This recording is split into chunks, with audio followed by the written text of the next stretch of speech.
তো good morning সবাইকে। তো দেখে নাও আমি সকাল সকাল বেলায় আমি আমার বাড়ির নতুন মেম্বারদের খাওয়া দিচ্ছি। তো ওরা এখন এতটা দুষ্টু হয়ে গেছে, খাওয়া খাচ্ছিল, কিন্তু দেখো ক্যামেরা অন করার সঙ্গে সঙ্গে রাগ করে ওদিকে গিয়েছে। তো আমি মানে ওদেরকে খুব ভালোবাসি। তো যাই হোক, দেখো আমাদের ঘরে কীর্তন এসেছে সকালবেলা, খুব ভালো দিন কাটবে আই হোপ। তো দেখো এখানে আমি কাঁঠাল কেটে নিচ্ছি, যে কাঁঠাল বানানো হবে। অবশ্য আমি কাটিনি, মা কেটে দিয়েছে। তারপর মশলাগুলো বাটা হয়ে গেল, তো মশলাগুলো রেডি করে নেব।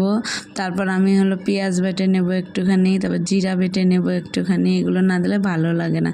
তারপর মাংসর জন্য কাঁঠালটাকে মাংস বলছি, তা আলু কাটা হয় নাই, তা আলুটাও কেটে নিলাম। কাঁঠালটা একটু গরম জলে ভাপ দিয়ে নিলাম।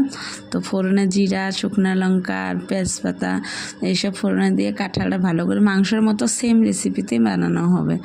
আর গরম লেগে গেল তো একটা লিচি খেয়ে নেব, কেন কি এই দুদিনে অনেক গরম পড়েছে। প্রথমে তো বৃষ্টি, এখন দেখো গরম। তারপর দেখো আমি ছাদে চলে গেলাম।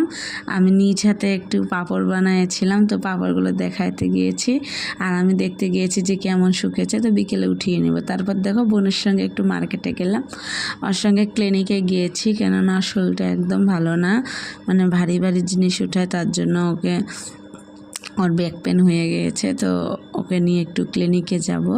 তো ডাক্তার তো ওকে বলেই দিয়েছে যে তুমি ভারী ভারী ওজন উঠাতে পারবে না, আর এই বয়সে কিসের এত ব্যথা, তো এইসব বলেই দিয়েছে। যাই হোক, আমরা অনেক চেষ্টা করব ওকে ভারী ভারী কাজ না দেওয়ার জন্য। তো এইসব করে ঠরে আমরা সেমভাবেই প্রেসক্রিপশন দিয়ে দিল, সেম ওষুধ নিয়ে ঠিয়ে আসলাম। দামও অনেক হয়েছে, কেন কি আমরা ভাবিনি এত দাম পড়বে। তারপর আমরা বাড়ি চলে আসলাম। আরে দেখো, এটা আমাদের স্কুলের সামনেও ওয়াল দিয়ে কিভাবে গাছ নাম বার হয়েছে দেখেছো? এটাই দেখতে দেখতে আসছিলাম আমি।